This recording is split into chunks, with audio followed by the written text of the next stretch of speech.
അങ്ങനെ എത്തി. ഭാഗ്യത്തിന് തിരിച്ചെത്തി കേട്ടോ, ഒന്നും പ്രശ്നമില്ല. എനിക്ക് വലിയ പേടിയുണ്ടായിരുന്നു ഈ ബോട്ട് മറിയോ എന്ന്.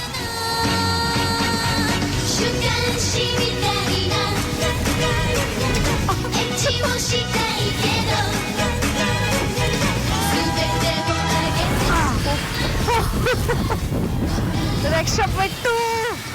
ഭയങ്കര എക്സ്പീരിയൻസ് ആയിരുന്നു. പക്ഷെ എന്തൊരു ഭംഗിയല്ലേ ആ ബോട്ട് കാണാൻ. ഇനി നമ്മൾ കടലിലേക്ക് ഒന്ന് ഇറങ്ങാം.